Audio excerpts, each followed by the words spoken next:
I'll just wait for your cue.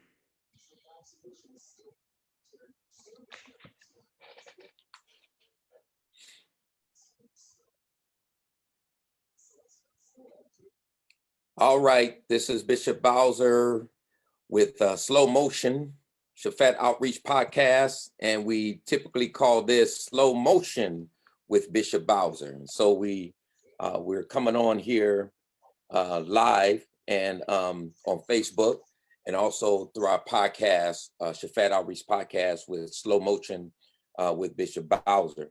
So we know it take a moment or two for those who, when we're streaming live, for those to come on in and check us out.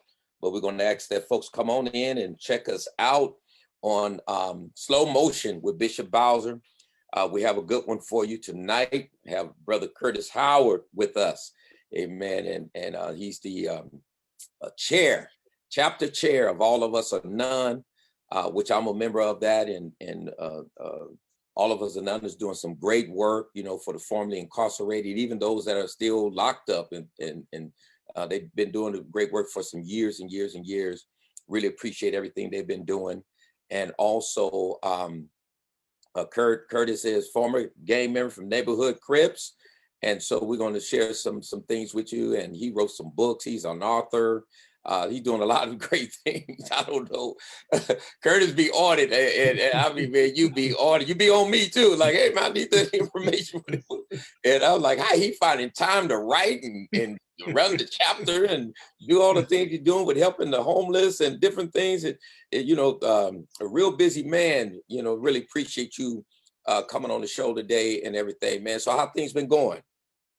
Oh man, it's all good, man. Like you said, it's been busy. I've been busy, man, and I'm doing the work. Uh, I just don't put it on Facebook, Bishop. So I do my little social laughing and joking around, and to kind of brighten up my little Facebook page because it's always a lot of sad and tragic stuff, and Right. and so I just don't put it out there. I'm trying to do things. I have a motto when I took over as chair called "Progress Over Pictures," Right. and progress over pictures. So I'm trying to get things done in the cut. And a lot of people say, "Hey, what are we doing?" Well, you don't know, but it's a lot being done. I'd rather wait and reveal those things when the work is actually done and when there's some breakthroughs. I hear you, man. And yeah, and these days you have folks that are most definitely hear you doing something before it's fully developed or before you can get it going. They're still your project. Yeah, that's right. There's And no that's what it's about. integrity and a Yeah. lot of unethical stuff that's going on and everything. So, I guess, we could start out with, just give us a little background. Tell us a little bit about yourself, give us a little history, of where you grew up. And I know, you got a gang background, been a former gang member, been in prison, been through all that. I read your books, know you put in work. A lot of people don't really know who Curtis is, but we want them to know you today, that you're a real OG and you really out there being the real, because a lot of times these folks call themselves OGs, man, and they up here encouraging their young homies to do stuff that ain't OG, man. The real OG is going to encourage them to do the right thing, encourage them the right way, and so on. We trying to pull away from all of that, and I really appreciate some of the standards that you've been setting, because it's been challenging me too, in the sense of how we should be conducting ourselves and so on, as former gang members, and being those examples to the younger generation and so on. There's a lot of things we have to let go. But I'll give it to you, man. The floor is yours as far as, just start wherever you want to start, man, and start sharing with us, what you want to share. And I'll jump in every now and then, ask a question or say something. But the floor is yours, my brother. Absolutely, man. Curtis Kurt Dog Howard, man, a lot of people know that I'm from the hood and everything, but, I went to the hood when I was like a teen. Uh, Yeah, there we go. That's me right there on the far left with my hands on my hip. That's a very OG picture right there. That's this picture is very special for a lot of reasons. If you see everyone on the right side with their shirt off, it's rest in peace. Oh, All wow. of the people with their shirt off, rest in peace. Hmm. And they're all on one side of the picture, all Wow. together. And Wow. they're the ones who are Any of deceased them I on this know? picture. That's Donnie Ramsey Oh, up I know front, Donnie. Yeah. kneeling, the founder. Oh, yeah. That Everybody know Donnie. mhm. Yeah, yeah. That's Sam Carter, Sammy Carter in the back, Okay. kneeling, flexing with the orange pants, and that's Okay. Leonard Bake Nut Baker Oh, standing yeah. Bacon over nuts. him Yeah. Yeah. We good flexing. friends. Yeah, that's Bake Nut, Yeah. Bacon and nuts. You know, that. he saved us Mhm. one night, man. You know, the hood, we was me and some of the homies, just a few of us, we went to a hood party, and the hood was about to jack us, man. We was and bacon us, man, got our back, man. He took off his day, said, man, y'all mess with them, you gonna have to get with me too. And That's I good, got him man. off of That's us. a good thing to point out, man, because Bakenut was like a peacekeeper type, organizer type dude. Even though Yeah, he was from the hood, he didn't like disorganized stuff. Even if it right. was going to be a fight, he would organize it rather Hmm. than just let it be chaotic. And Hmm. in the background, that's Marlon. We called him Marlon Brando. He's in the Okay. back, and then that's Trey Dog's little brother, Lil Reg. Okay, I heard him. The Next to him with the Godfather in the back is the notorious Marvin Miller. You know, Yep, we all know that's Marvin. A little everybody right. knows Marvin. That was my running buddy Yeah. uh, during this time that we took the picture. And Hmm. that's one of the Hills brothers standing in between me and Marvin. That's me with my hand on my hip. And Oh, then okay. that's Darren D-Rock Okay. kneeling down Heard of him. with Yeah. the rag over his face. That was in 1983. Okay. But And go mhm, ahead. And I know you. yeah, I'll throw up another. If you have anything else you want to say about this picture, no, that's I good. have another one from 1979 that you shared with me that I want to throw up there. Oh wow, man, that's classic. That's one of my old pictures, man. This is actually a family photo Uh huh. of everybody in that photo is a neighborhood crip, but that is mom, their sister, and the brothers, and they Right. were really serious about the hood, and they were all hoods. That's Al Capone on the end with the golf cap on. He was uh, he was killed early in 1983, and his brother Okay. Cadillac Dave in the back. That's their Okay. mother in the front with the Okay. hand signs. That's Boss Man, who was also gang related, rest in peace, with the blue shirt on, and Got their you. sister in the back with the east side, Hmm. and someone on the end I can't identify. Yeah, that is Right. another old picture. Okay, Right. Right. so so everybody know I was from the hood, but I actually grew up in. I was more so raised in Encanto, but I started in the coast. Uh huh. Uh, I lived on Island Street, right on Right. top of the hill by Physicians and Surgeon Hospital. Uh huh. I went to Sherman Elementary School and maybe like the first grade. Uh huh. You know, we lived right there on Island Street. We used to have that yellow bakery truck used to come through and blow that weird horn. Had Uh some of huh. the best donuts ever, man, on those little bakery trucks, and that's what the coast reminds me of. And Hmm. back of my house on Island Street is a little park now, and Okay. right Yeah. by Physician, across the street from Physician and Surgeon, there's a little park I on know the that. hill. Yeah. That Grand Hills. Grand Hill Park. right, and that park was a canyon when I lived there. That was the back. Hmm. That was our backyard, you know. And then I moved to Encanto in the late '60s, and Okay. uh, and grew up in Encanto. But I had, but you know, I started over in the coast, and then I went back Hmm. in elementary school. They had a thing called Operation Push, Okay. and I wanted to work and be a member of Operation Push because it's like a black thing, and they kept showing this Jesse Right. Jackson dude, and I was like, man, I want to be in this. Hmm. And in the summertime when I was in the sixth grade, they sent me back over to the coast for a program because Uh Push huh. told me, they say, hey, little brother, you know, you could be Push, but you know, you got to start at the bottom and work your way up, brother. Right. You know, and they gave me a collection can to collect donations for Okay. Operation Push and gave me a I little remember that speech, push. you know. Yeah. Yeah, People United to Save Humanity. And their office was the old Black Panther building on 29th and Imperial Avenue. So Yeah. we went Yeah. down there, and in between breaks, uh, is brother Jinx from the coast, and Goldie used to come over there, and Right. and they had two younger brothers that used to work in there too, and that's when I met Jinx and Goldie back then. They were saying, West Coast and stuff, and I was like, yeah, I know about it. I was like, yeah, but I was kind of like low key neighborhood because I had ties to the hood, but I Right. hadn't really start claiming yet. Mm-hmm. And it was a trip because it was that program was like a 3-month program, that I went to during the summer. Right. But later on, I ran into Jinx again.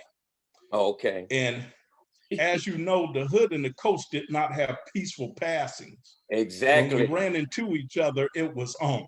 Yeah. So one night, me and about 30 of us, and we was on that night. We was high, and we was on 41st and National over in 5-9. And Gotcha. we was on the corner of 41st and National where you can go to Southcrest this way or Ocean View that way. Oh, yeah, yeah, yeah. And it was supposed to be a party over there. And there was about 30 of us. We had on the rags and the Godfathers and khakis. And we walk in and we hyped. And we look, and here come 4 dudes, and they walking toward us. They got on khakis too. And I'm like, wow, who is this? And we get a little quiet. We like, hey, man, somebody coming toward us, they banged out. Let's check them. And we look up, and it's Jinx. And I didn't notice the other 2, but I noticed 2. I noticed Jinx, and I knew White Mike. Okay. And I said, there go Jinx and White Mike. The other 2 I didn't know. And we got quiet. It's on. It's the coast. And Jinx, he saw us and he stopped. And he stopped for a second, and then he hunched his shoulder. He said, come on, let's go. We're not stopped. Because, the coast was known for taking people on. It didn't matter how many of it was, the coast was always going to stand up and do their thing, right? So he came toward us, but then he stopped. And he said, man, I'm not going to go any further. I ain't going to try to walk through these guys. And my homeboy Trey Dog, he was there, and we kind of let him call the little shots, whenever we was rolling. He stepped out, and he said, you guys know what time it is, He said, but you know what I'm going to do? I'm going to do this one for you. He said, we ain't going to even jump you. He said, you pick any of my homeboys that you want to have a head up fight with, and you do that, and you guys can walk. And he said, any one of my homeboys, it was like 30 of us. And he said, you pick one. And he started like social distancing us, like spreading us apart so he could pick. He's like, move over, let him pick. And we spread apart. And Jinx is looking, and he's like, man, I don't know, man. He said, I don't know. I don't care, man. West Coast. I don't care, man. I'll fight whoever, anybody, And he said, hold on. He said, you said anybody. He said, now I'm Trey Dog. I'm somebody. Are you saying you want to fight me? He said, well, if I have to. He said, okay, well, let's do this then. And excuse me. So the thing about this that what got me about how Trey Dog did this that night was only me and him knew what he did. What happened a week before that is that Stacy Butler did the same thing to us. Me, Trey Dog, Salt Rock, and Woodlock. All 3 of them rest in peace. Yeah. It was us 4 that night when we went down to Paul Lowe's. Before we went down to Paul Lowe's the night before, we got into it with some of the dudes from Lincoln Park. And we kind of smashed on them. It was a lot of us, So the next day, when me and Trey Dog and Salt Rock and Woodlock went down to Paul Lowe's, they checked us out. And then when we went to leave, Stacy said, hey, man, he said, let me talk to you guys for a minute. And Stacy, he was like a peacekeeper too, like Bakenut. He always had to organize things or kind of, kind of get things together. So he was like, hey, man, we ain't going to even try to jump you guys. He said, but, my homeboy, he's saying something's going on, something happened, and he want to fight somebody. So whoever, you guys just pick somebody. he gonna shoot heads with whoever, because we didn't do the shooting people and seeing somebody and creeping behind them and shooting them in the back, how they do now and all that. Everybody face to face with you, you know, they face to face and said, hey man, you know, fight somebody, you know. And so I was there that night that he was talking about. And I remember we chased the dude off the park and all that stuff. We went over to Lincoln Park and you know, and did some little bad stuff, you know, so you know, I said, hey man, I'll fight this dude, man, you know, because he's disrespecting us anyway. And he whooped me, you know what I'm saying? He whooped me, you know. I was a little dude. I was always a little dude, man. I weighed about 140 pounds when I was coming hey, up. Let's do this, though. And it's always the trouble was that the small was ready to fight anybody. Exactly.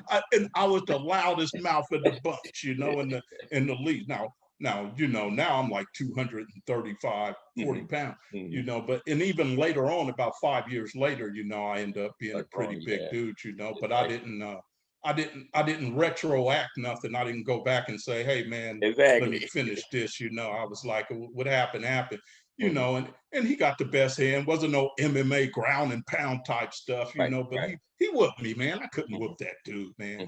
And you know, they let us get, and we went on with that, you know. So when Trey Dog did that with Jinx that night, you know, I was like, hey man, you got that from Stacy, man. You know, he was basically paying it forward, you know what I'm saying? And that was cool, you know. It was just how we did, you know, and so he could pay it forward, and and Jinx said he didn't care, so Trey Dog took off his coat, man, and they scrapped, you know, and it was good, you know. Jinx represented, you know, really well, you know, to be fighting such a known pugilist like Trey Dog, you know, and you know, just having the courage to fight him was a good thing and everything. And the police came real quick and said, hey, you guys go that way and you guys go that way, get the hell out of here, you know, and that was that. But just a note of how things was done with the hands and how we used to appoint people, because even when that night when Trey Dog said anybody, he said, I don't care. You could pick my smallest homeboy. You could pick the smallest one. We all good. And even if the smallest homeboy fought him and lost, it was okay, because that's how we did it. It was like, we gonna fight, you know, we gonna get tough. We gonna get tough with our losses. And if we win, we win. If we lost, we gonna be even tougher. You know what I'm saying? And that was a good thing. And it was also a good courtesy that was passed down when he said, you know, let's not jump them, you know, and that was a good thing, you know. But you know, that was kind of later on, you know, I went through the stuff, you know, in the hood for a while, and you know, the lifestyle, you know, gets you in a little trouble, man, here and there, you know, and I start going to jail. And so when did you start getting locked up and everything? Oh man, I start getting locked up, man, as soon as I start. It's basically as soon as I went over to the hood, man, and start gangbanging, man. You know, I got in trouble. Yeah, I got in trouble pretty fast, man, after that, because my attitude changed, and I was feeding into this macho and egotistical stuff, you know, that you don't let nobody get away with nothing, and you be tough, and you take everybody on who try to challenge you. You got to show them, you know, that you're not the one, and you know, and I got off into that, and I kind of got a violent. I kind of got a little violent, man, you know, and over that. I read some of your stories. And it led me to going to jail, and then even inside. So that's what you got locked up with. So that story, I know one of the stories I read. So you got caught and got locked up for that? No. I got locked up. Actually, what happened is I got in trouble at Gompers when I was going to Gompers, and they kicked me out. And they sent me to like a continuation school. Now, a lot of people know that the Coast in the Hood truce in like 1980, 1981. Well, before the Coast in the Hood truce, I truced with a couple of coasters. We had a cool, me and Daryl Ivory, my homie, ran together, and Chucky Van, Crazy C, you know, we went to school together. yeah, and we start hanging out, Uh-huh. together. Even when both of our sets didn't get along, we would hang out, but we wouldn't go to each other's hoods. We'd be like, we hang out, Right. but you can't go to my hood and I can't go to yours, Yeah. Now the only one because, that I because we, know used to from the hood because Bake Nuts, because he was Mailman's cousin, and Bake Nuts, he okay. could come to the coast, hang out right on 30th with us, wherever we were cool. He was like one of the homies, Yeah, even though he's from the hood. And that's why that when we rolled up up there and they was getting to jump on us, he got our back. But he right. was probably one of the only ones. And I remember when because I was one of those that didn't want to unite because it was so deep. And I think one of my homies already doing a little time for it, shooting a couple of Yeah, guys. And I was like, what happened when the right, homie get out? And so I didn't, but eventually it ended up happening anyway. right. Couldn't stop. Well, you I tried to stop it, man. I tried to well, stop you it see, too. well, I'm gonna tell you something. No, that's true. Right now is so much more because you just nailed it. Yeah. Uh, Back then, the truth was a lot simple than Hmm. it is Yeah. now, Yeah. because there hadn't been any lives lost. All we Exactly. basically did was Yeah. fight. There Yeah. wasn't no passing by going 50 and shooting and Yeah. killing Yeah. You people and feel brother. missing and Yeah. hitting children and women and Hmm. stuff like that. Man, that's crazy, man.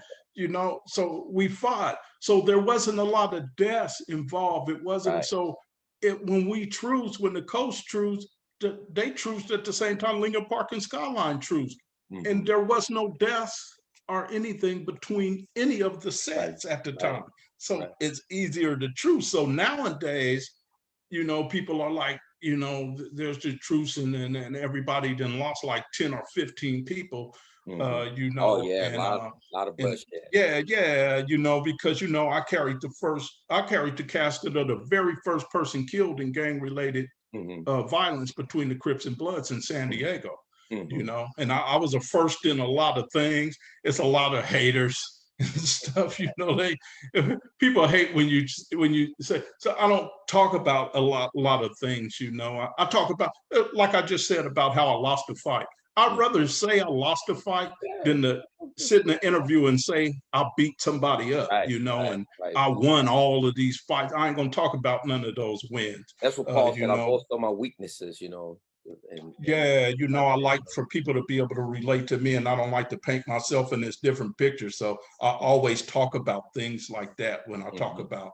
this. I don't talk about the W's, when it comes to this, because it's a very sensitive issue when it comes to the mentality of gang members. They're mhm, very sensitive, to deal with, and they take things, you talk about a win. Now somebody considered that you bragging and stuff, and now you got to show him or something, So right, right, it's a very discretionary type of manner to deal with that. But I was hanging with Daryl Ivory when I got kicked out the hood, because they kicked me out of the school and they wanted me away from the Crips over there. So they sent me to a continuation school, and over there mhm, I met my homeboy Daryl from the coast and Chucky, and we started doing crazy stuff together, but we just didn't go in each other's hoods. We were kind of like the first guys, man, that truth. coolest. One night we both did get caught in each other's hoods, Mhm. and you was played a part in this one, I don't because remember. Daryl told me he needed to. I remember good. Daryl needed to go see Poochie, uh, rest in peace, for Yeah. something, and he had to go pick something up or drop something off to him. And I said, man, we ain't go over to the coast, the coast in the hood, we ain't. He was like, man, That's just come cool. on. I said, man, we in a stolen car, man. We in a hot model. I'm not gonna sit in a hot model and wait, man. So I'm gonna go with you. We walked around the corner and you and Poochie was standing on, like, this was like L Street, and it was down in the 20s, Mhm. like 20, down in the 20s. I don't know if one of y'all lived over there. Probably Levert. No, 20, they live down on what was it? 22nd. 20, They live on 22nd and 20 L. But all up yeah, down there in 25th and L, we hung yeah, out. With the yeah. Lewises It and was them there. down in L in the late to mid 20s or something over there. But yeah, he took me over there, and you and Poochie was standing there talking, and he walked up to Poochie, and Poochie was like, "Hey, Daryl, what's up, man?" And he looked at my other partner, you know, and he was from the coast too. He's like, "Hey, what's up, man?" He was like, "What's up, man?" He was like, he looked at the other cat. He was like, "Who is he?" And he was like, "Oh man, that's so and so. He's so and so people." And he's, "Oh, okay, cool." He's like, "Who is he?" And he was like, "That's my partner." But that's all he could say, you know. But he was like, "Hey, man, you know, your partner, who is he?" And I was like, "Man, I sure hope this brother don't ask the kill question, because the kill question is, you know, Yeah. where you from?" And you know, back then, if you got asked that, you had to say Yep. it. Yep. So Yep. it was like, if he asked me where I'm from, I'm getting ready to hit him with this neighborhood thing. You know what I'm saying? You know, I'm sorry, but it's Right. getting ready to happen. You know, but he talked a lot and he roared a little bit, but he wouldn't never ask me. He didn't never ask me if I was from somewhere. And Daryl was like, "Hey man, that's my partner, man. That's my partner." You was just standing there with just like a little smirk on your face. You was kind of like, "Oh, Poochie." Probably was whacked out or something. He was like, "Hey, Poochie, it's all right." I remember that. I remember whacking corn. And you know, we used to hang, but Daryl got his back. He came looking for me one night over Trey Dog's house on 41st and Market Street. I remember And Trey Dog lived on 41st, and there was about 20 of us over there. And I was inside of his house, and Daryl pulled up and said, "Hey man, can you guys go get Kurt Dog for me?" And he said, "Is Kurt Dog here?" Something like that. And they was like, "Who's he asking for Kurt Dog?" And they was like, "What you want with him?" And he was like, can you get him for me? Call him for me." And he was like, "For what?" And he was like, "Who are you?" And they rushed the car and they got into it. They had Daryl halfway out the car and were pulling him, and he was able to hit the gas and pull off. And then Trey Dog came in his house huffing and puffing. He was like, "Hey man, this dude just came out here, man, said he was looking for you, man. We had to chase him off, man. You know, I don't know if you know him or what." I was like, I went out there, I was like, "Oh man, that was Daryl," you know, and everything. So I was always pretty cool with quite a few people. So, you know, it got kind of hard for me to work it in because I started running into a lot of people in the jails and prisons. And really in the jails and prisons is where I transitioned from gangs because there was so much racial animosities there for Black What year was it? Prisoners. You start going to prison. I was in Folsom. I was in Folsom. Back then, Tehachapi, Pelican Bay wasn't built yet, but in all of these places, you know, I was experiencing racial conflict. You know, it was everybody was against the Black. Every time there was a riot, it was Mexican against Black, white against Black, police against Black. You know, and that was really sending me. You know, I was like, I really got upset about that. And I was like, you know, I was like, "Hey, you guys, man, let's handle this." And sometimes, you know, a lot of brothers would be like, "Oh, man," no, but no, I'd be like, "Well, you know, if that was a brother, we wouldn't let it go. I mean, if it was Crip versus Blood, we wouldn't let, you know, the Crips would be on the Bloods or the Bloods would be on the Crips. But these guys doing stuff, you know, so we got to get them too." So I took it up on myself to do all this retaliatory acts in prison. And it led to me doing a lot of time in solitary confinement. I was shot in prison. I was pepper sprayed. What you saying? You shot in prison? I was shot up close with the riot gun, probably 2 or 3 times in prison with the 37 millimeter. I was pepper sprayed probably about 10 times. I was sent to ADSEG. I was sent to solitary confinement, and finally, after a big race riot in another prison, I was sent to Pelican Bay when it opened. How much time did I spent how much time? 10 years, a little over 10 years straight, and a lot of it in solitary confinement. When I left Pelican Bay, they wouldn't really mess with me. They only sent me to maximum securities after that, and they would never sell me with nobody. So when I did write the book Cellmates and Sellouts, I was talking about the time when they give me cellmates, but they stopped giving me cellmates. And they stopped giving me cellmates, and I stopped having them, and I let them know I'm not taking them anyway.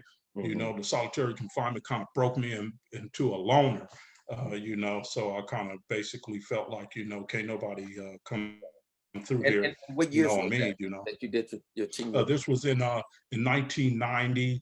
In 1990, I opened Pelican Bay after a major race riot.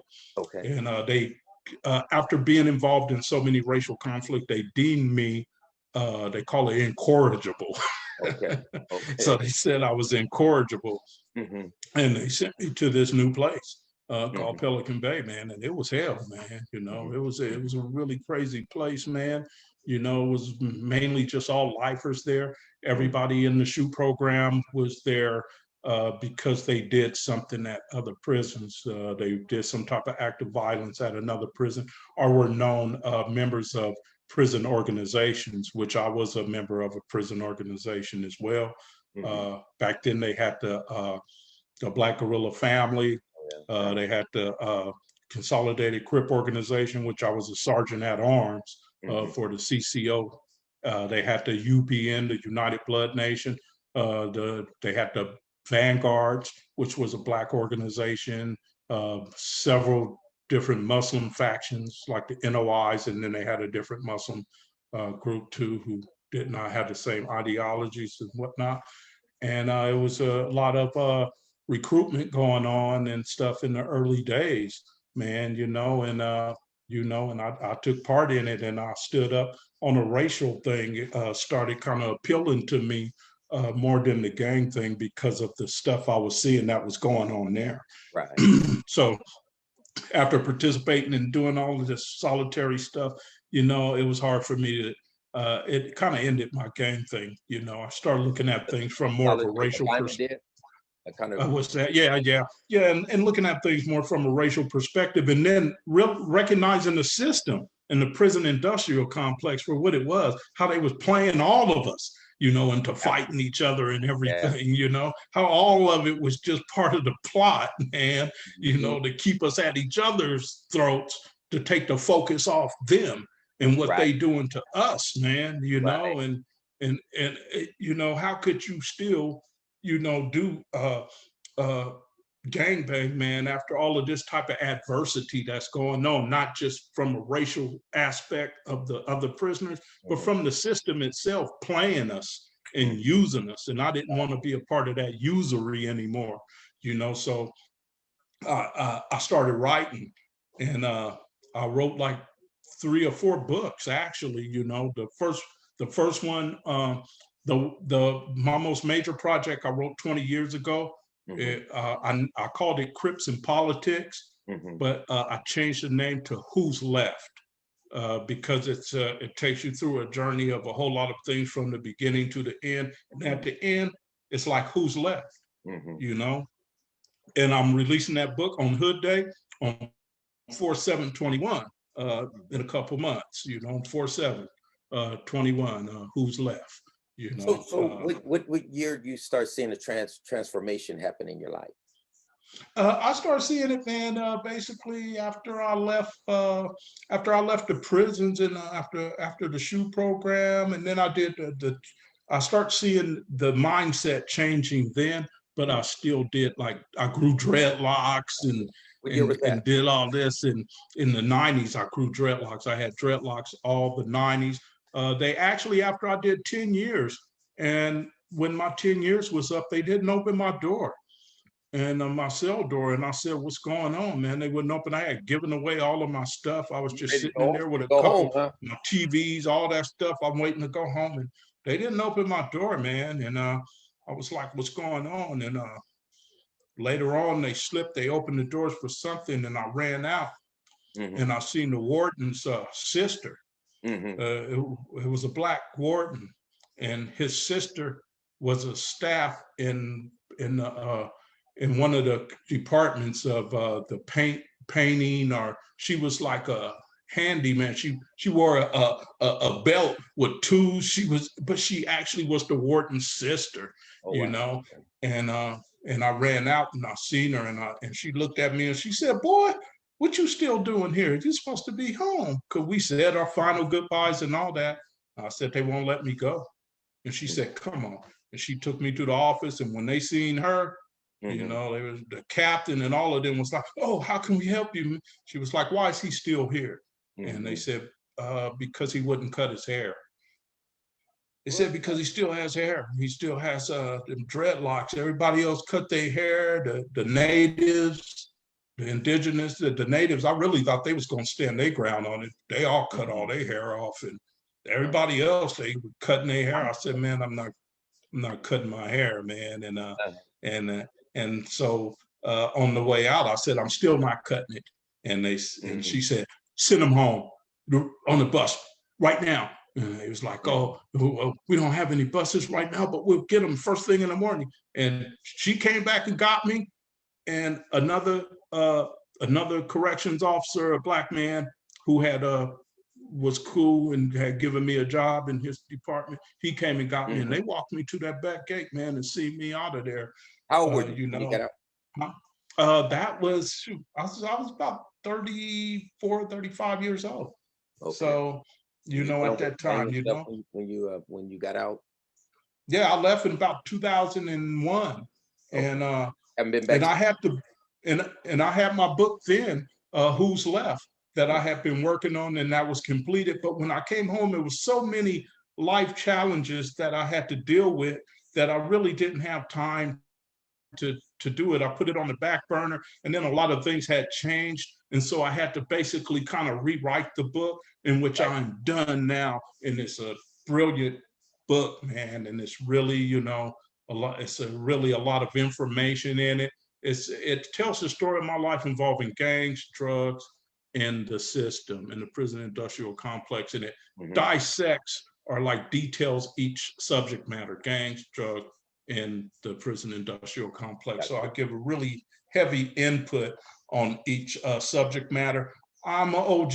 I can tell this story. A lot of people, a lot of youngsters, they like to hear crazy. They like to hear tough guy stuff. I did an interview before, and everybody was like, man, how come he ain't talking about the shooting on so-and-so street? What about the get down gang and this and that? Hey, man, we already know about that. I'm trying to lay down some other stuff, you know what I'm saying? And it's about being responsible, how you said as an OG, being accountable, man, for the things that you say. Right. And what you talk about, because telling too many of them war stories go the wrong way, man, with youth, man. It ain't cool. It's cool to tell a little bit, in order to establish your credibility and all. But then after that, you have an obligation as an OG to clear that up, man, and to smooth it out, man, with some real stuff, and you gotta, and even you as a bishop, what the Bible says about the tongue, and and watching what you say, because you can trap yourself. I did an interview a couple years ago, and unless some youngsters trapped me in a question, about another gang, hey, was this gang ever do this or that?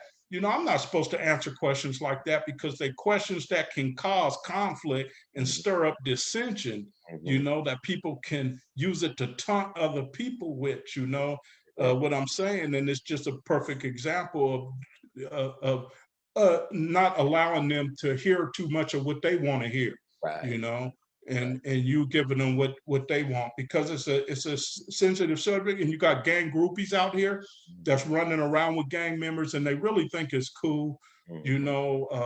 They playing this gang groupie stuff, but there's no two ways to be in gangs. You in or you out. Thank you. And I know how they say neighborhood for life and all that, and that's a difference between claiming and banging. Them is all my brothers, man, and all my people, man. I love them guys, you know what I'm saying? But I don't bang, and I'm not gonna play half in between the fence on that either. I'm not gonna sit there and talk too much of that talk with them and promote it around them.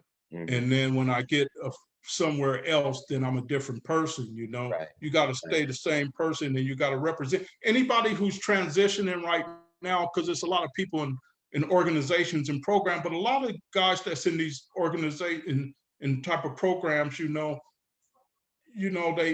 do good things in the community, but then they go back to the homies and stuff and hang out and put themselves on the line, because when you go back to the hood and you're hanging on the corner, remember, you can get caught up in one of them drive-bys at any time, and then the caption will be like, community ex-gang leader was killed. Oh, what a sad story. This dude Yeah. was for the community and everything, but he Got was caught still up. hanging out and stuff and stuff with the homeboys. So I say like this, if you're going to be part of, because you still got to keep your ties. I keep my ties with all my homeboys, but there's a limitation on how much I'm going to hang and how much I'm going to talk and tell these type of stories and what I'm going to promote. So if I'm in an organization that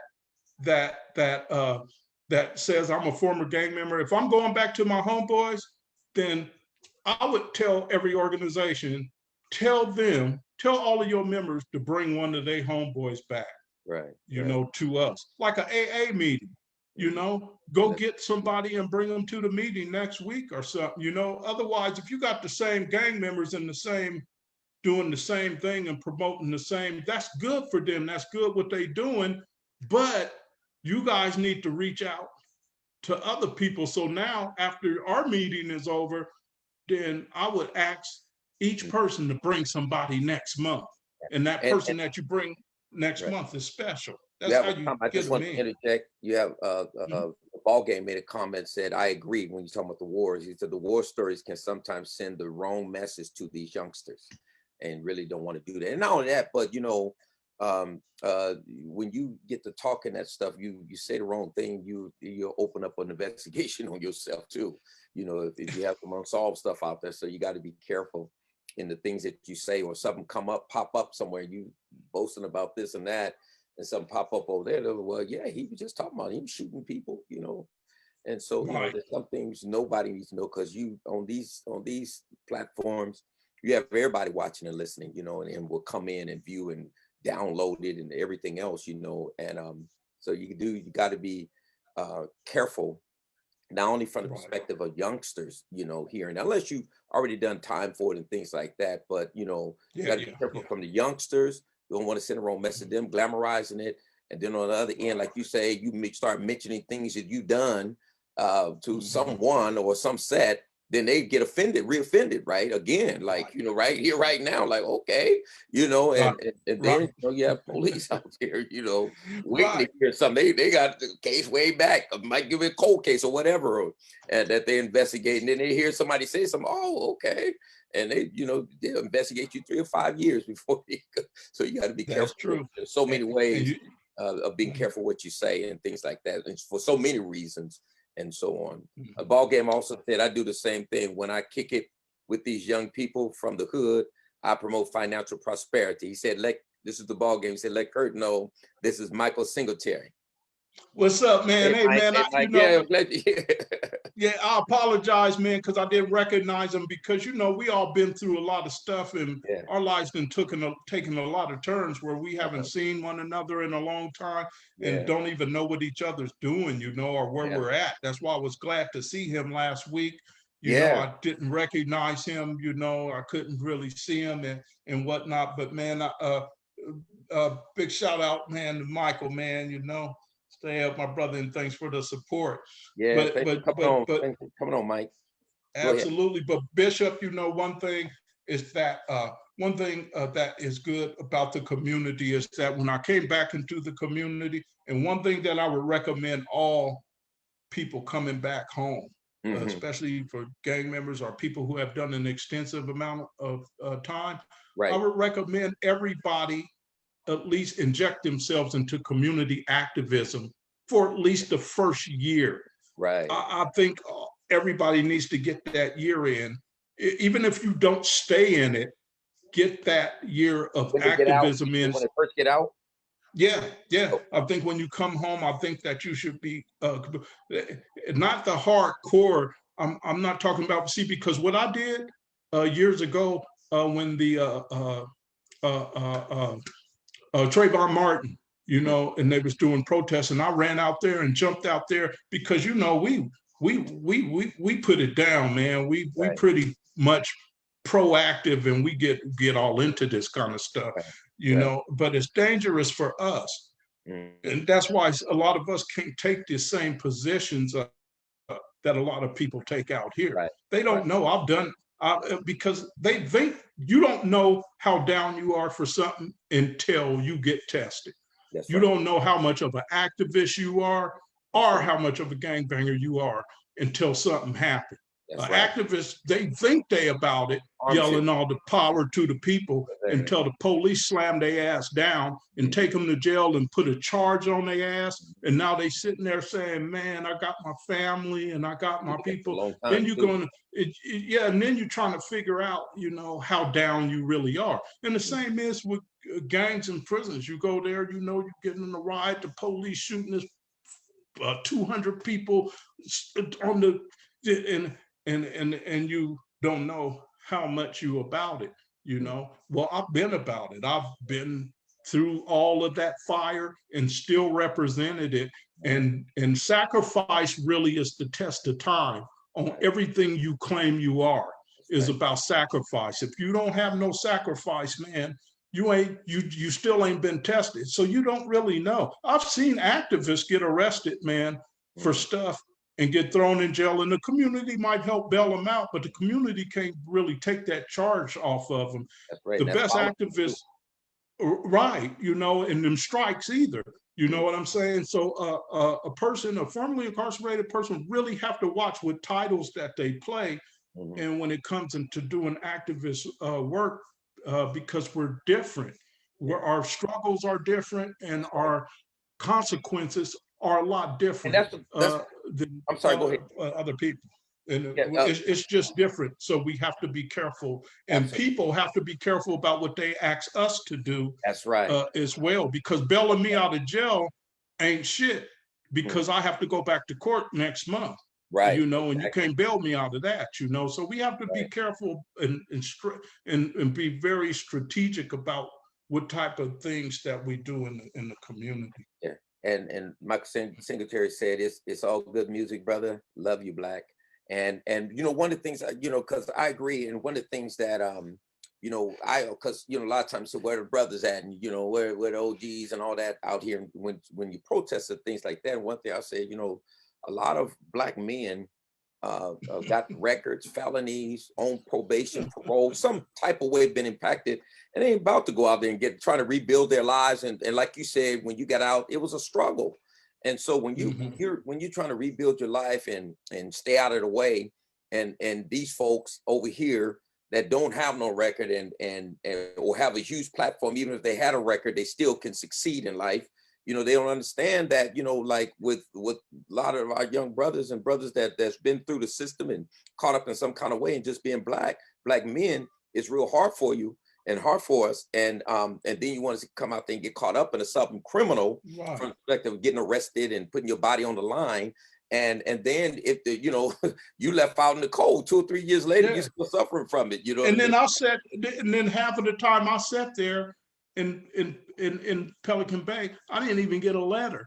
You know what I'm saying? It just, you know, I became you know, nobody remembers you and everything, you know, and that was another thing, because if you're fighting for a cause, you know, the gratification comes in. When I did, when I was down, that was cool. I went back every time, even after being shot. I was still like, what they do? Oh, a brother just got stabbed. Let's go.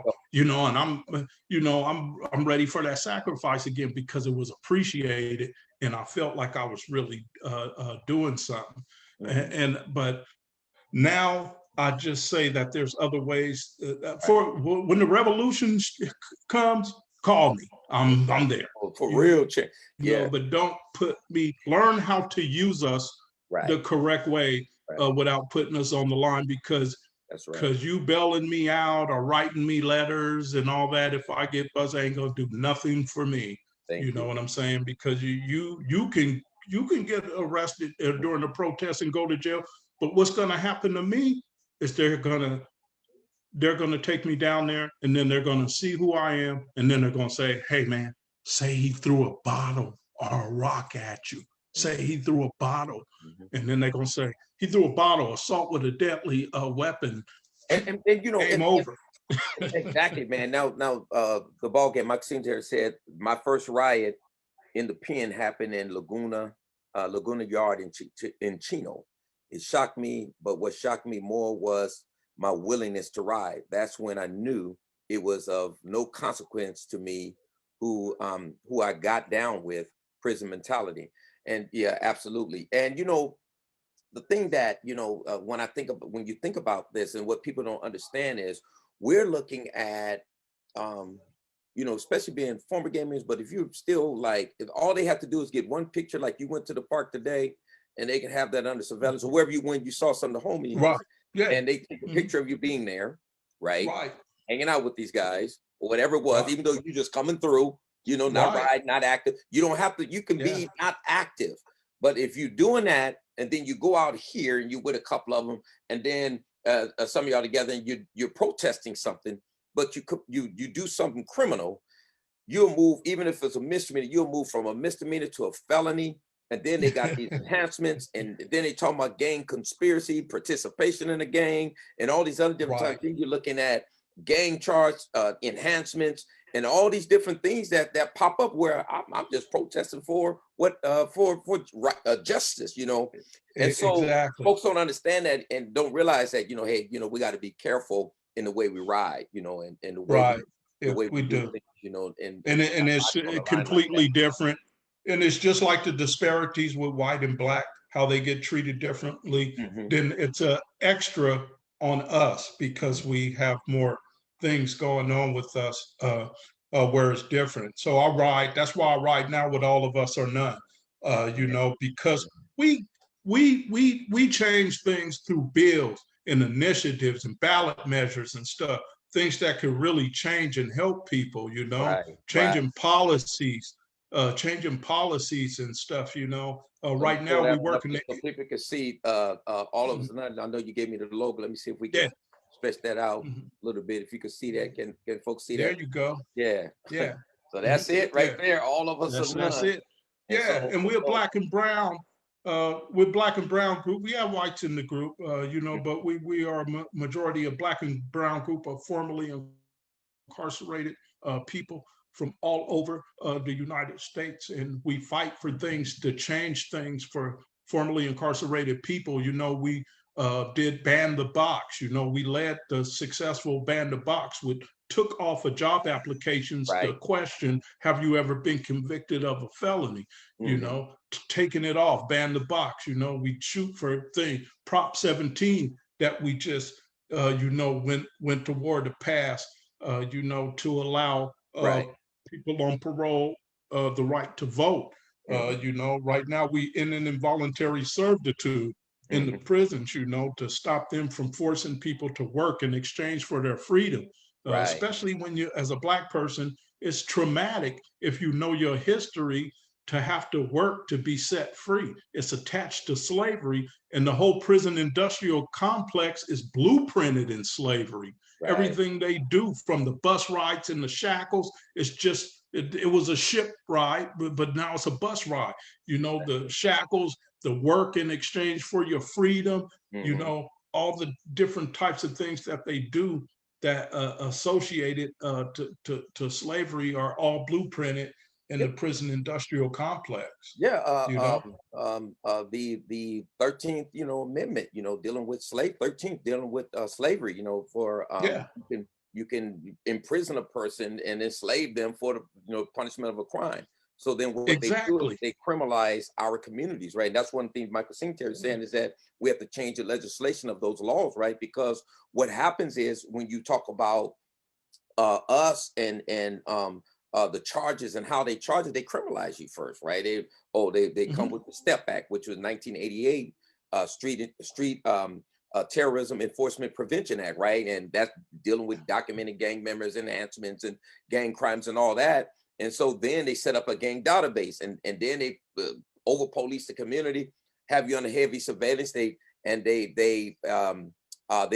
classify us differently the way they classify white folks, right? White gangs, whatever, hate group, this and that. But us over here is straight up, street terrorism or street gang. And so now when you commit Absolutely. a crime, you commit a robbery, and now they can use all these enhancements because you're documenting as a gang and participating in gang. You're doing Right. it for the benefit of the gang and all these different type of things. So you can look at 2 years, 3 years, 4 years, Right. 5 years, and what they call that the 10-20 to life, even if you have a gun. And so Exactly. it become crazy the way they these law, and like you said, these laws are based on imprisoning and putting in slavery Black people and Black men. There are more Exactly. Black men in prison in America than there are women around the world. And of course, we know 40% of the prison population, as I always say, in America are Blacks, and most of them are Black men. So, you know, we got to shift that and change that, man. That's what I appreciate about All of Us Are None, man. They really doing it. They got it. Proposition 17, you know, now Exactly. brothers And can we're vote. working on some. Share a little bit about that parole. So people, because I talk to folks all the Mhm. time that's, you know, especially when they was on probation, say, man, you know, you can vote, bro. Oh, no. And even when Right. people get off, they think they still can't vote because they got a felony. Right. And they don't Right. realize it, but we want to share a little bit about that. Can you hear me? Right. And exactly. And that's why we work to change it, because people were not aware of it. So I had a food giveaway, a food drive that I did last year before the on October 31st. But for those months leading up to it, I educated the public. I went and passed out flyers and talked to people, you know, in the communities and everything that had the highest percentage of justice impacted people, you know, to educate them about what we were doing, you know, because people don't know. I'm not a big fan of presidents and all, but I'm a fan of initiatives and ballot measures, you know. Right. And that's the Mayor Todd Gloria. That's Dorsey Nunn with the hat on. He's the co-founder of All of Us Are None, a founder / co-founder, brother too. and of course, older brother, cool man. huh? I said Dorsey, man, he's a cool brother. You know, he's He's you know, he's bad. a lot of great things, but still humble. You know what I mean? Yeah. He's on everything, man. He called me yesterday. I spoke with him yesterday, and that's He's on the Dennis 13th documentary, Childs. 13 too. Oh, I'm sorry. What's Go that? ahead. No, and that's Dennis Childs on the other side of me, Dr. Dennis Childs. Yeah. He actually introduced me to All of Us Are None about 7-8 years ago. You know, and he's we finishing editing my book because he brought a lot of things to my attention, you know, things that I may need to touch on in order to make the book a little more significant, you know, and I was glad and very receptive to his advice on that. And that's part of my being part of a community activism, because like I said, I can't stress it enough. Everybody who gets out should get into community activism, because it teaches you about yourself and it gives you other things to fight for besides sets and streets and everything. It gives you meaningful things to fight with. And that's me and the founder of Black Lives Matter. You know, what I like so much about this picture is that I would probably never get the opportunity to take another picture with her now, because they so hard, you know. Back then, Black Lives Matter had just really started, but you know, she's the creator. She's the one who made the slogan Black Lives Matter. But her roots, people don't know, are in San Diego. You know, she went to UCSD. You know, before she started Black Lives Matter, she went to UCSD and she went to school out here. You know, before she left, and that's when she first came down to San Diego to speak again, after Black Lives Matter had just started. And I introduced myself to her, and she told me, you know, while she was speaking, she said, "Hey, you don't leave." She said, "I want to meet you. You know, before you leave, don't leave." And I said, "I'll wait. I'm waiting." You know, and after she gave her lecture and stuff, her and I met, man, and took a picture. I gave her a copy of my book, and Kim Moore took this picture, which I really wanted her in the picture too. That'd have been like really classic. But you know, this is what I start doing. I became involved in activist work because a lot of a lot of the people involved in activists in these community groups, you know, they're educated and learned about the political aspects of what we have been a part of. We're Right. the lived experience, and they're the ones who can break it down and explain it how we were a part of this Right. without knowing. It's like I was involved in a bad relationship that people are looking and saying, man, you need to leave her. You know, you need to leave the system. You need to leave the gangs in the Yeah. prison. You need to leave her. And I'm in it. So Right. I can't really see how bad it's doing me, you know? And, but I always got somebody on the outside looking in who can, and that's where they're good at. And the lived experience, we educate them on how things really are, because they don't know, because they haven't lived it. Certain people I don't like are the people who are educated, because they think that their education will just, they don't really need lived experience. You know, they feel, some of them feel that they can talk to a couple gang members and like they have it all down now. They don't need to talk to Man, I see that nobody so else. much. I got these guys in my corner, they gang members, they know what they talking about, you Then they know. try to But talk like they from the streets, and they might grow up and know some people, but you ain't really from the streets, you know. right, That's what I'm exactly. about. Some of them are not really. And the thing is, if you wasn't there, you just wasn't there. I'm an That's OG. right. I was there. I'm not a Exactly. super crip. I'm not a super crip. But one thing that sets me apart from you, from them, is I was there.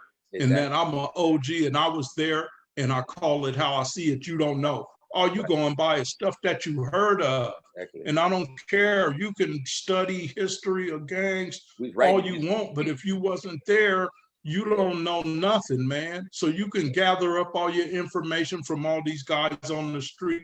And you might get a couple OGs to talk to, but remember, everybody has their own story and Right. see things different ways. So stay in your lane when it comes to lived experience in your education, because you know your education is cool, but it's only good if it's with my lived experience. You like a car and I'm the gas, you know? We both can't get nowhere without each other. Unless you put gas in the car, it ain't gonna move. So we both just sitting up gas over here in the car right there. That's the lived experience and the education. We got to come together, man, to get it moving. That's right. That's right, That's man. real. You know, that's right. You know, so yeah, Michael Cemetery said, yes, we were there. Ronald Simpson, Brother Ronald Simpson said, really Elder Ronald Simpson said, this is real talk. And absolutely. So what is going on now as far as like you're doing a lot of great things. And so what is anything Man, going right on with now, all of us or none? And as far as the work you're doing here in San Diego, whatever you can talk about, you know, because I know there's something still in the making. right, exactly. Because Yeah. there's something I'm doing that's really big right now that I'm not talking about. I've had several Right. meetings. I've been meeting with people in offices. I've been touring facilities. I've been meeting with people in offices. I've been up to like 10 Zooms a week. I've been appointed a top advisor on some policy changes that's being made for formerly incarcerated people. If I can get this, I have something major coming up. I'm not going to even say, but like you're right, Bishop. Sometimes people, man, I hate to say, but even there's people who are like haters that'll sabotage you, or either try to get involved in something you've already did the groundwork on and stuff. Hijack I've, it. I've, I've been working, I've been busting my ass for the last year trying to put something into effect. And I've done the groundwork. I've connected with the people. The people love me. I'm all in there. I'm not going to get on Facebook and start talking and showing. I don't take pictures every time I meet with somebody Right. and stuff, you know. I'm not going to talk about it because I don't want somebody to look and say, hey, man, we can get involved in this, man. Let me call that contact person and see how we can get involved too. Hey, if you guys need extra people, we could do this and that. You know, it's not like I'm trying to be a absorbed glory or nothing. It's just that the realistic way of looking at things is that there's haters out there and that there's people who are opportunists and who try to latch on to you and to present things that off of your ideas. You know, they try to work things off of you. And I don't like saying things before they happen and talking about things because then if you talk about it and you pump it up, then a month later, people are going to be like, hey, man, whatever happened with that? They're going to feel like you let them down because it didn't happen, you know? So I'm just trying to get the work done. Right, get it done. And just, you know, and I'm just trying to do the work, brother, you know, and be involved in that way, man. And it's really working. I am doing a lot of things. All of us are none. Like I said, is right now doing involuntary servitude to abolish that for California right That now. on the We're ballot, also trying to get as a bill in legislation. Is it on the ballot that we're going to vote for, like a proposition? Yeah, we're pushing it on there. Yeah, we're pushing it on there right now. Dorsey just called me because actually initially he got at me about it, but I passed it to Dr. Dennis Childs, of course, because he's the author of the book Slaves of the State. He's the author of the book Slaves of the State.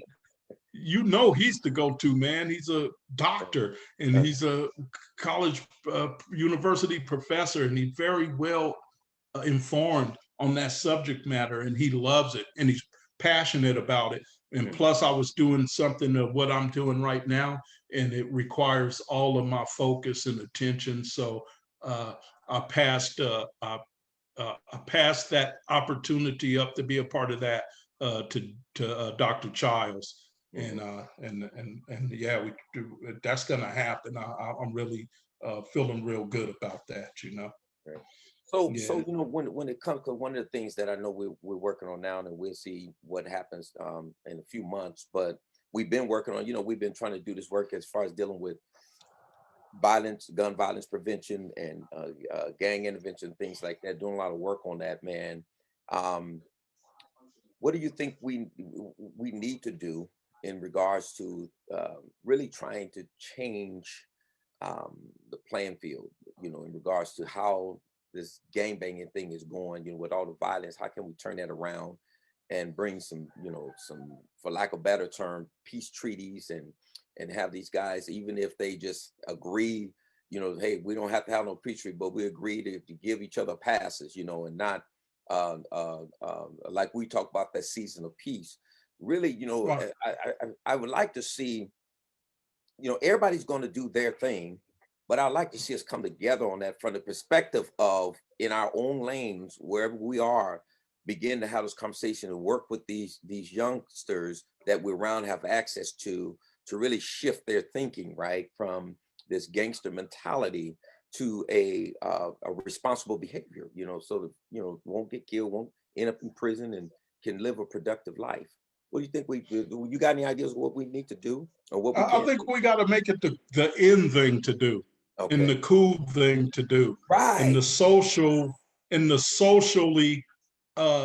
right thing to do, but the in thing, you know, because people out here are trend followers, and they follow what's in the end thing to do. We got to make it the end thing to do. I mean, every time there's a commercial on TV, it's playing into your psyche.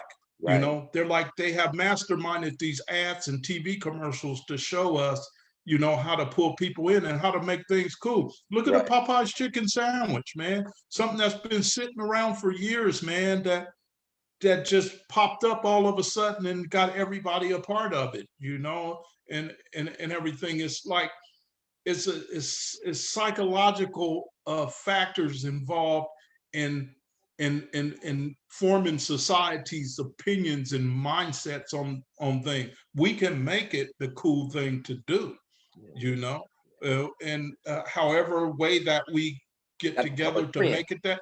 Everybody wants to be a part of something. You know, back in the civil rights era, when the Nation of Islam was doing their thing, man, they recruited so many people when they saw the unity of how those brothers was together and doing their thing. Everybody wanted to be in. It was like, man, I want to be a part of that. You got to make what we're doing the cool thing to do. We got to make it the right thing to do.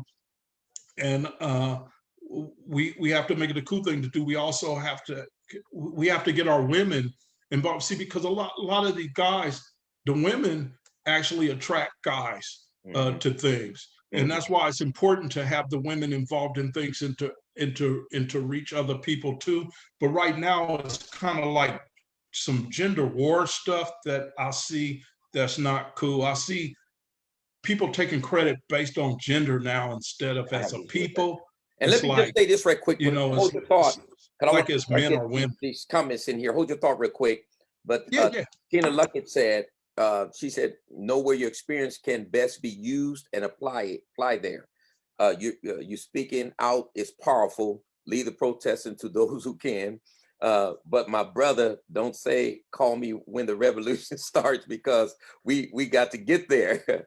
I love these interviews. My hats off to all. Keep up the good work. There you go. I hear you. Did he follow Yeah, up that's on right. that? That's right. Yeah, you're right. You're right. We got to bring it. We got to get it. You're right. We got to get it to the revolution, you know. Yeah. And you know, Got that's to my take thing, it man, there, you know. is like, you know, when we think of revolution, we think violence, right? And Right. the Malcolm X Mhm. scenario, by any means necessary. And I'm not a violent person, but I do believe in revolution, and I believe that radical change. I believe that it starts with us, and I agree with my sisters. It starts right here, right now. You know what I mean? Right. Yeah, And yeah. and Yeah, that's right. we we talking about, are you ready for the revolution? And I don't know, have you seen what is it, Judas and the Black Messiah, I think it's called? No, I haven't. I've been I saw it. hearing about it. I haven't had the time to tap in I on am a that, man. revolutionary. That's what Yeah. See and there. think about it. This is one of the things I talk about all the time, is when you look at people like Frederick Douglass, Nat Turner, Sojourner Truth, Harriet Tubman. Harry Tubman. Um, Now Nat Turner took it to his revolution violent way, right? And that's the way he Right. felt he was led. The violent way, but Frederick Douglass was trying to, change the laws and things, but he got to a place where he was thinking that, I don't know, it's going to take some violence for us to Right. change this thing Yeah. around, right? And of course, Civil War came. But Sojourner Right. Truth, like, checked him, right? She said, hey, is God still alive? Because if God is still alive, God is still in this, and God can do it, right? And so everybody plays their role in this process. And I know, like, with me, I truly, believe that we got to radically transform and change the system. And I know people are not going to like what I'm about to say, but one of the things that I think part of the problem is that we praise and lift up and idolize these white folks more than we celebrate our own Blackness and our own people, especially like you're talking about the division between Black men and Black women. Instead of celebrating each other and lifting up each other and helping each other and praising each other, we'll go crazy over somebody like Bernie Sanders, who I think is a racist too. And I know people ain't gonna like that, but he's just as racist as anybody else out there when it comes to that. And so, and have his white privilege and everything else, he can talk about his socialism and everything else. But when we get there, where will Blacks be, right? And so, because he ain't thinking in terms of uplifting Black people, he's talking about everybody and all this fairness. There can be like my sister Air Mick was saying, there can be, before you talk about equality, you got to talk about equity, right? And because Black people are on the bottom, even if you start with equality, we're still going to always lag. If you're lifting everybody up, Black people are still going to be behind. Let's bring equity first, and then we can do equality. And so a lot of these guys, they're not, because this is a racist society, and they do not want to talk about equity, because equity means you got to deal with the Black people in America. You got to deal with that first, and that's what they don't want to deal with. They talk about everybody, for everybody, this for everybody. Okay, that's fine, but sooner or later you're going to have to deal with. So when you say reparations, they all get scared and get mum. Exactly. That shows you how racist thinking they are.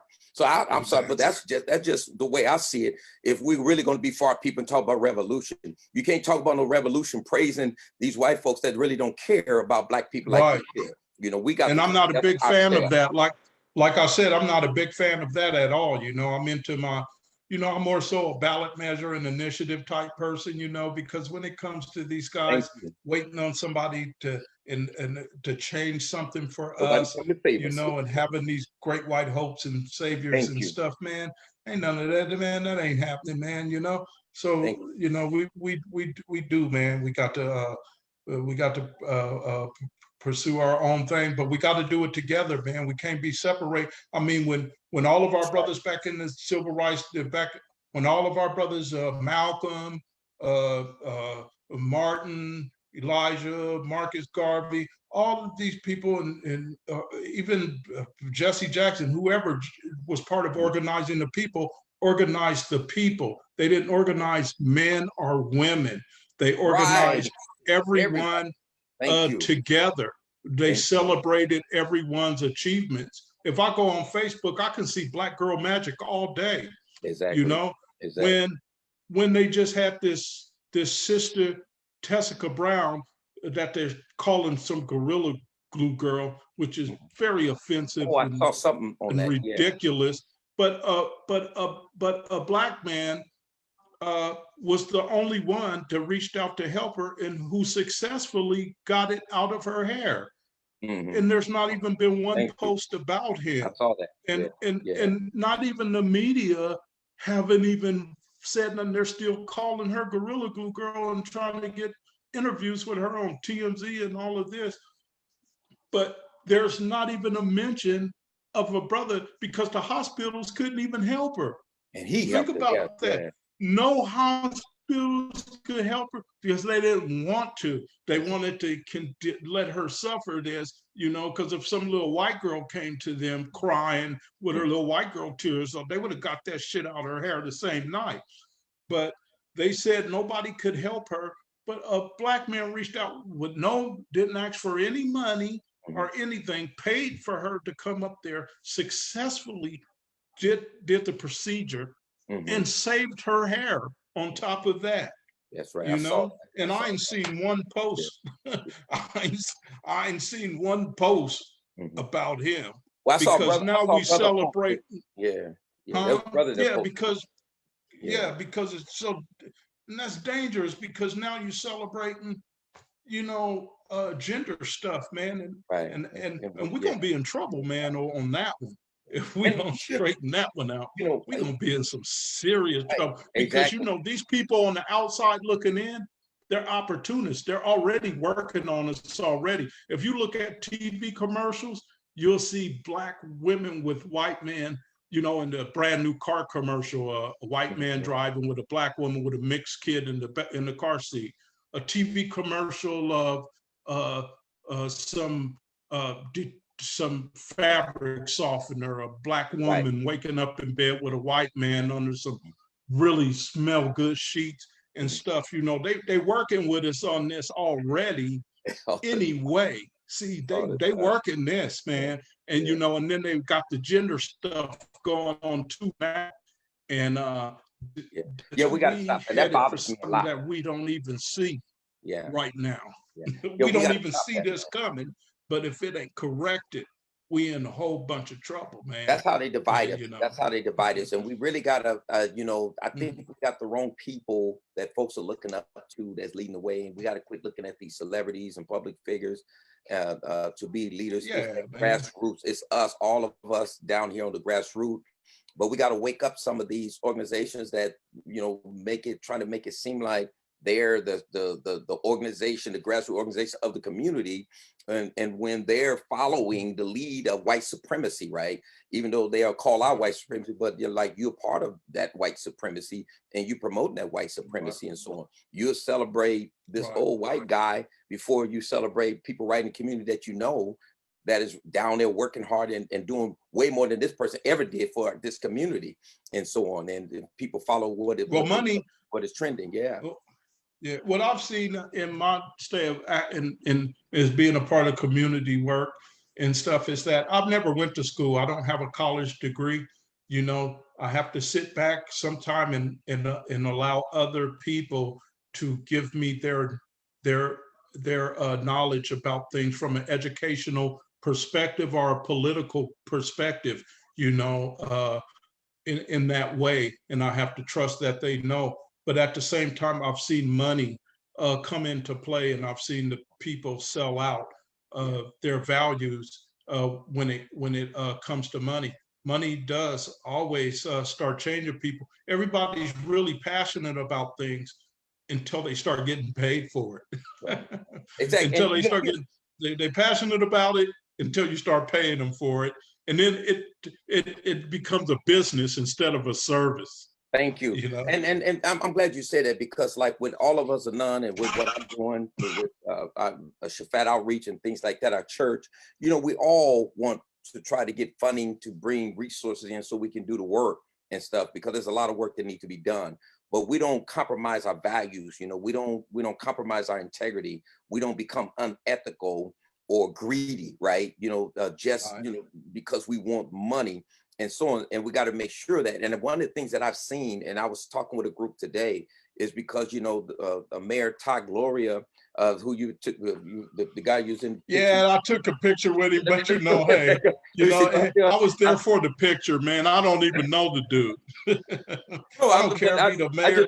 I don't know how he even got in the picture. You know what? I walked away from the picture when he came and got in the picture. I walked away, and they came and called me back. But I walked away because I just didn't know who he was, and I didn't know who I was taking a picture with. And I didn't want to be in a picture with somebody that I didn't approve of, or that somebody who I felt might have a very low approval rating in my community. So when he got in, I was gone. I had walked away. I think Dennis called me back to that picture. You know, because. And I'm not saying he's a bad man. I mean, I really don't know, because I don't really know the politics. And all. I don't really take the time to research these politics. Huh? Do you see the picture? Do you see the picture up there? Yeah, yeah. I had walked away. And I think I'm smiling because of that, because they called me back, and I was. Look at that look on his face. Yeah, because they called me back. Because he came and got in the caught up. And they called me back, and I was smirking like, "Hey, man, I'm not. Who is this guy? You know?" He's the new mayor. But here's the thing I want to say though about Mayor Todd Gloria and the Black community, right? You know, one of the biggest problems we have in our community is over policing, right? And you know, we try to transform that, change that, get a city ordinance called Protect, Preventing Over Policing Through Equitable Community Treatment. To end the pretext stops, to end them profiling a person because they're a gang member, or they think they're a gang member, or because they're on probation or parole. The only way you can stop a person is by probable cause. And that means, like, if you stop me for a tail light, then, you know, stop me for that. Don't start questioning, actually, you can search my car and all these other type of things. So we want to get this passed, because when you look at all the different audits that were done on policing in San Diego, whether it's the SDSU audit report, whether it was Campaign Zero did their audit report, whether AB 953, which Voice of San Diego, the Union Tribune, NBC7, all of them did audits and came up the same thing, that Black people are being over-policed, overstopped. And even when you talk about Black folks being arrested, when you look at Black people versus whites and Latinos or Hispanics, Black people are arrested 122 people per 1,000. Hispanics are arrested 34 people per 1,000. Whites, I think, is around 31 to 32 people per 1,000. And then when you look at that, you look in the county jails, we make up 5% of the county in San Diego, but anywhere between 23 to 27% of the folks that are in county jail are Black people, right? So and then you go to prisons, the same thing. And so it all starts with policing and over policing our community, right? They don't police the white community like that. They don't pull over everybody. If they did, they find drugs, they find guns, they find all kinds of stuff. And so the mayor here, you know, I've been like saying, hey, you need to like do something about this. You taking pictures with Black folks like right here, and you set up a panel, your Black advisory board, but yet you don't even want to change the city ordinance so that we can stop police from over policing us and mistreating us, right? So these community organizations, a lot of them stood with him and stood with some of these other folks, but they won't call him accountable. They won't call him out, right? I don't know if because of money or because they got a seat at the table or whatever, because like somebody told me, sometimes even when you're at the table, you're still on the menu. You know what I mean? Because they say you're either on the menu or at the table. Even just because you think you're at the table, that don't mean that you still might be on the menu. They you know, that don't mean you got power because you're at the table and so on. So we got to like start speaking out and united voice. That's the only way they listen. Like me, I speak out all the time, but I'm just one voice in the midst of the thousands, hundreds of thousands of people, the thousand people that's in San Diego. Black people have to call this mayor out and say, hey, and black, brown, because they and the Hispanics, they're impacted by it too, and Asians, Pacific Islanders, and our white allies, right? You know, we need them too, but we need to really be more vocal, and folks are scared. They are scared to call him out. They are scared to deal with him and so on. And yes, I'm trying to get things done too through funding and resources, but not at the cost of selling myself out. Right? Take whatever. I lost hundreds of thousands of dollars because of who I am and speaking out for what I believe in. So that I can never be bought. And so I'm gonna continue to speak out, but we need everybody to do that. So I just wanted to drop that in there because we need to make sure that we holding that gentleman, Mayor Todd Gloria, accountable for the way the Black community is being treated. You know, you could talk all this other stuff, but if you ain't addressing this first responder stuff, if you're not dealing with that and addressing that, then we got a problem. And so it's the police unions that control these guys, and the community. If the community come together, we can put pressure on them. So I just wanted to drop that and throw that picture back up. Not so much to talk about you taking a picture with him. I took pictures with all kind of different kind of folks, right? So that ain't nothing. But I just want to see this gentleman here, Todd Gloria, Mayor Todd Gloria. Well, that's true. He's collecting the Black community. The police work for him. He's their boss. Mm-hmm. I mean, you know, he's the mayor. He's their boss. That's right. So that's right. So that's true. You know. Yeah. They need to hold them accountable. But like I say, you know, you're right, man. That money, it compromises people, you know, in ways that that's why some people say, man, I don't want to be rich. I want to be able to get by. I'm afraid that this money is going to change me, you know, and we just have to be mindful of it. Right. You know, now we get all this funding, and but then now we become puppets. And I've been part of things that started out really good when we were broke and working for the people, but then these political opportunists will see something that you're doing grassroots and want to jump in on it and want to be a part of it. So now they want to throw a little money in it, but then as soon as they do that, you know, they want to have some say-so in how things are done. So they'll throw a little money there. They'll say, okay, I'm gonna go ahead and give you a couple $100,000, whatnot, but I need you to make sure you do this every so often. Like I was saying about the interracial thing on the TV, right, and people like Tyler Perry and the Black producers and stuff, you know, people think that they're doing something, but they're controlled by the powers that be. So the powers that be that do the interracial thing, they'll tell Tyler Perry, man, here, do your shows. And you can do all the shows you want as long as you put a Black woman in bed with a white man on every episode, or every other episode, you can continue doing it. Now you got even the Black producers putting white dudes with Black women, and because they have to abide by the racist agenda of their bosses, you know, in those positions, and because they've sold out to them. And you have to abide, and you have to fulfill their agendas and stuff. Right. So now we looking at BET, and we still seeing Black women sleeping with white men and wondering how and why. But because capitalism has, capitalism is just a prime example of how capitalism has worked against Black bodies in the sports and entertainment industry, to control Black bodies and to profit off of them, you know, in those ways, you know. So they still get to push their agenda, you know, and then everybody says, hey, look at these big producers, but look what they doing, you know, they getting that money and they don't want to let it go. Amen. Yeah. So Nita Banks, thank you.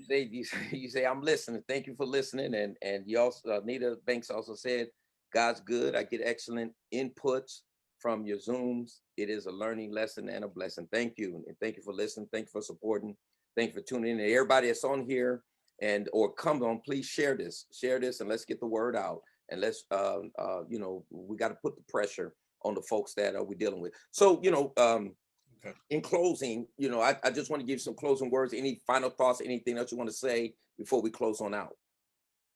Hey man, I pretty much said it. You know, one of the main things is to my people. As you know, all of us are none works with formerly incarcerated people and their families. And so to my formerly incarcerated brothers, you know, become involved in in some form of activism.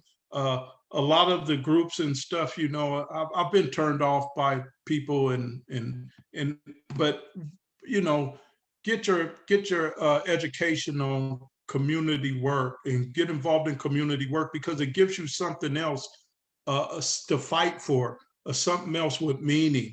You know, let the community activists teach you, you know, about give you a little history and make you a little more involved in your community. And I think that's how you get back to your community, you know, because learn that you can. Community activists go out and do like brothers do, like they told me, you know, hey man, start humble yourself, go Right. collect donations or pass out leaflets and Mm-hmm. stuff and talk to the people that way, but learn about yourself through community activism and learn from those guys and combine it with your lived experience and then go and I think everybody should do that for at least the first year after they get out to Amen. kind of transform the mindset a little more and give them something more meaningful to And like take the place and a lot as of a folks are getting out now, substitute we gotta do that. to take the place. Yeah, Yeah, because they still want to. Some people who've been in gangs, they still want to be involved in something. exactly. They still want to be a part of something. And if you don't give them something to be a part of, they're gonna go back to the homies. They want to still be a part of something. So Mhm. give them something else to be a part of that social attachment to something, but at least it's something that is meaningful and of purpose and value to fight for. You know? Absolutely. Well, those are the final words. We thank all of you for tuning in with Slow Motion with Bishop Bowser, Shafat Outreach podcast. And we, you know, sometimes we come at you once a week. Sometimes we come twice a week. But we'll be tuning back in with you probably, Lord's will, this Sunday, if the Lord says the same. And there's a few things I know I want to talk about because we got to start talking about these vaccinations that's going on and the inequity in that, and I know, and also because you know they're still saying black people don't want to get vaccinated, but my thing is open it up to all the black people and we'll see who want to get vaccinated. Don't worry about the ones that don't. That's their right, but let's focus on the ones that do, because you know some of us, I don't mind getting vaccinated, but they tell me I'm too healthy and I gotta wait, you know, to July or whenever. I don't know how long I gotta wait, but you know they got 16-year-olds to the 65 that's going to be, you know, up next, you know, with underlying conditions, and I don't have any underlying conditions, so that means I still got to wait. And it's okay, you know, from the perspective of God, trusting God and God to keep us. But I just want to talk about the inequity in that. You know, when you mentioned Tyler Perry, you know, he got it, and he, you know, he don't qualify, but he got it because he's a celebrity. Oh, you know, and they try to pretend like, oh, we this is encourage black people to take vaccination. If black people ain't gonna do it, they ain't gonna do it. They ain't gonna do it because you say do it. You know what I mean? So go on about your business. You know, we don't need y'all to get up there talking all that kind of stuff. So I ramble on about it, but we thank you all for being on. We're gonna tune in again, Lord's will, this Sunday, and we see you again. And so stay safe, stay healthy, be blessed in the name of the Lord. And this is Slow Motion with Bishop Bowser, and we're signing out right here.